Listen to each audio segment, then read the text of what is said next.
वो क्यों भी लेंगे कि क्या है, लेकिन उससे पहले कैनफिन के नंबर्स को समझ लेते हैं। आशीष, गुड मॉर्निंग, बताइए कैनफिन के नंबर्स कैसे लगे? आप लोग सतपति साहब की बात कर रहे हैं कि परसों बजाज फाइनेंस की बात करी थी, कल सुबह एलआईसी हाउसिंग की, और कल फिर से मेरे शो में पीएनबी हाउसिंग फाइनेंस की बात करी थी। और सब स्टॉक्स में देखिए किस तरह का तूल देखने को मिल रहा है।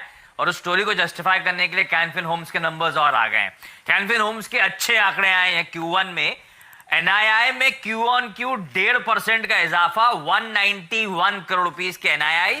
स्ट्रीट एक्सपेक्टेशंस थी 184 करोड़ रुपीस के आसपास की, तो उम्मीद से बेहतर ट्रैक्शन इनका शुद्ध ब्याज आय में देखने को मिल रहा है। Operating expenses Q on Q 34% घटे, मुनाफा 93 करोड़ रुपीस का इसने Q1 में क्लॉक करा है। अच्छा, कई लोगों की एक्सपेक्टेशन 100 करोड़ के आसपास थी, स्लाइट डिसअपॉइंटमेंट हो सकता है प्रॉफिटेबिलिटी के आंकड़े से, पर ध्यान रखें इस कंपनी ने कोविड की प्रोविजनिंग 73 करोड़ रुपीस की करी हुई है, जो आरबीआई के रिक्वायरमेंट से कहीं ज्यादा है। पहला पॉजिटिव है। और प्रोविजंस में भी 8% क्यू ऑन क्यू का उछाल था। नतीजे अच्छे हैं कैनफिन होम्स के, एनआई के आंकड़े बीट हैं, और प्रोविजनिंग एक्स्ट्रा कॉशियस होकर एक्स्ट्रा प्रोविजनिंग हुई है, इसलिए प्रॉफिटेबिलिटी डेंट, तो कोई दिक्कत वाली बात नहीं। आप तो देखिए कैनफिन होम्स तो ये बड़े दिनों बाद नजर आ रहा है आशीष। आप देखिए कितने समय से हाउसिंग फाइनेंस कंपनियों ने डिसअपॉइंट किया था नंबर्स के पॉइंट पे, और अब आप देखिए सुधरते हुए नजर आ रहे हैं। एलआई अच्छा कल बढ़ा भी नहीं है कुछ खास ये स्टॉक का। आप बता रहे हैं कि PNB housing finance Rajesh Satpute ji ने कल रिकमेंड किया था। इसका मतलब ये है कि राजेश जी घर पे रहकर ज्यादा बढ़िया कॉल्स दे पा रहे हैं, नहीं मतलब work from home. Rajesh ji work from home आपको जच रहा है, तो भाभी के हाथ का जो गरम गरम आप लंच कर रहे हैं उससे कॉल्स में इम्प्रूवमेंट आ रहा है सर। मतलब वैसे भी आप बढ़िया कॉल देते थे, लेकिन आप ऐसे देते थे 5-6% बढ़ जाता। बैन में जो आ रहा है वो सर घर पे रह के आप जो काम कर रहे हैं उसकी वजह से आ रहा है। बताइए कैनफिन होम्स आपके टारगेट्स आज के लिए, और कैसा सेटअप कैसा है? पीएनबी हाउसिंग फाइनेंस पर भी एक बार बता दीजिए, जिन्होंने खरीदा है उनके लिए टारगेट्स क्या है आज के लिए? देखिए हेमंत, कैनफिन होम फाइनेंस का जो चार्ट है, अगर आप डेली चार्ट पे चले जाते हो तो कल इसमें एक ब्रेकआउट हुआ है with volume. Technically symmetrical triangle formation का ब्रेकआउट है, और जिसका टारगेट बनता है कम से कम 430 से 440। मैं देख रहा था सर्किट, ये 20% का सर्किट कैंडिडेट है। अभी देखना पड़ेगा 20% लगे या नहीं लगे, लेकिन the point is at a level of 386 it's a clear cut by. आपको स्टॉप लॉस रखना है ₹5 का। टेक्निकली इसका जो पहला रेजिस्टेंस होगा वो रहेगा 410।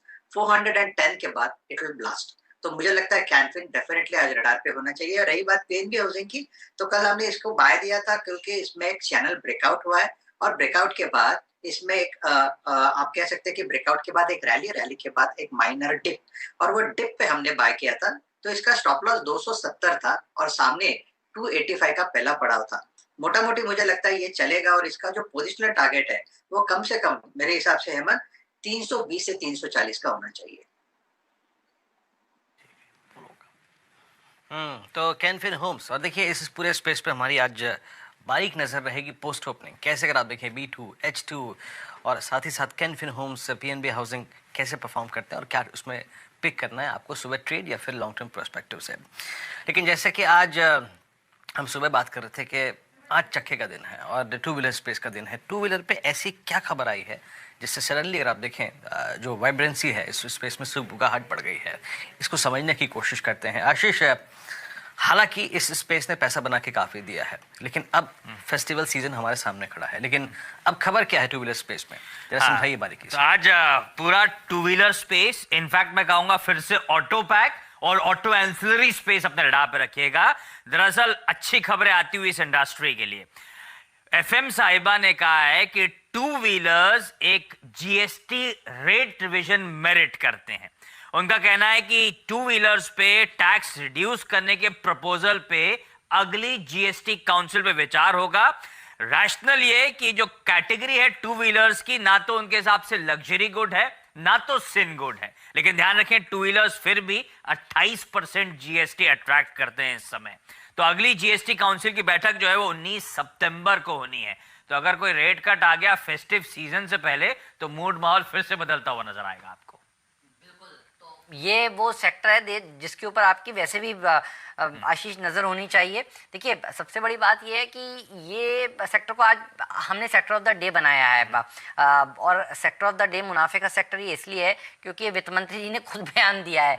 कभी कभी क्या आता है सोर्स बेस्ड न्यूज़ आती है, तो सोर्स बेस्ड न्यूज़ और वित्त मंत्री जी का इंडस्ट्री के सामने CII के सामने खुद ये कहना मानना, ये देखिए इसमें फ़र्क है। तो इसलिए देखिए ये खबर जो है ये और अब पुख्ता होती हुई नजर आ रही है। पहले भी चर्चा होती थी लेकिन अब FM ने खुद कहा है। और होता ये है कि जब इस तरह की बात सामने निकल कर आती है तो फिर पैनल को ये सौंपी जाती है कि आप इसके ऊपर विचार करिए। और जब सरकार ने देखिए ठान लिया है, ये सरकार की इच्छा शक्ति बहुत मजबूत है। सरकार जो ठान लेती है देखिए वो करके दिखाती है। सरकार ने अगर ये ठान लिया है कि ये सिन गुड्स नहीं है, लग्जरी आइटम नहीं है, ये मर्सिडीज नहीं है, ये 2 व्हीलर है जो कि ज़रूरत है इस समय पूरे देश की, और एग्रीकल्चर सेक्टर जब बढ़िया प्रदर्शन दिखा ही रहा है, आपने देखा है हार्वेस्ट सीजन बहुत बढ़िया गया है और सोइंग अच्छी हो रही है और अब सामने ओणम है और फेस्टिवल सीजन देखिए शुरू हो जाएगा। तो मुझे लगता है कि ये सेक्टर में दम है। इतना ही नहीं, कल हमने जेफरीज की रिपोर्ट भी आशीष बताई थी। जेफरीज की रिपोर्ट साफ ये कहती है कि पिछले 2 हफ्तों में जो रजिस्ट्रेशन है वो दरअसल उनकी संख्या बढ़ी है। तो पहले लोग सोच रहे थे कि जुलाई के बाद अगस्त के आंकड़े अच्छे नहीं आएंगे, लेकिन कहते हैं प्रत्यक्ष किम प्रमाणम। तो देख लीजिए आप, प्रत्यक्ष ये है कि रजिस्ट्रेशंस तो बढ़ रहे हैं, तो फिर यहाँ पर एक अच्छी रैली देखने को मिलेगी बाकी बचे हुए दिनों में इस महीने के, और ये अच्छी रैली और दिखा सकता है। होता ये है आशीष, लोग पितृपक्ष से पहले अगले महीने पितृपक्ष शुरू हो जाएगा, श्राद्ध भी कहते हैं उसे, उससे पहले देखिए गाड़ियाँ खरीदते हैं, उसके बाद खरीदते हैं। तो मुझे लगता है कि 2 व्हीलर बहुत स्वीट स्पॉट पर है और फिर ऑटो एंसिलरी कंपनियां भी बहुत ही स्वीट स्पॉट पर हैं। तो इनके ऊपर नज़र आज ज़रूर होनी चाहिए। और मुझे याद है कल ही आपने कहा था मुंजाल शोवा, है ना, 10% का अपर सर्किट देखिए लगा था वहां पर, और वो भी ऑटो एंसिलरी कंपनी है हीरो मोटो ग्रुप की। तो ये वो सारे स्टॉक्स हैं। डॉक्टर साहब एक बार स्टॉक 2020 की टीम लाइए आज इसीलिए मैंने पूरी की पूरी जो थीम है ना वो इसी स्पेस से बनाई है। और ये जो ऑटो स्टॉक्स हैं, ऑटो एंसिलरी स्टॉक्स हैं, ये बढ़िया प्रदर्शन ज़रूर दिखाएंगे वीरू, ये समझ में आ रहा है। आशीष जी से पूछते हैं। आशीष जी, फंडामेंटल्स तो साथ में, ये बताइए डेटा कौन से स्टॉक का 2 व्हीलर कंपनी का सबसे ज़्यादा मजबूत है? रॉयल एनफील्ड का, और ये देखिए हाल ही में हमने देखा है स्प्लिट होने के बाद भाग रहा है, या हीरो मोटोकॉर्प का, या TVS मोटर का? आपको सबसे बढ़िया चार्ट्स पर कौन सा लगता है?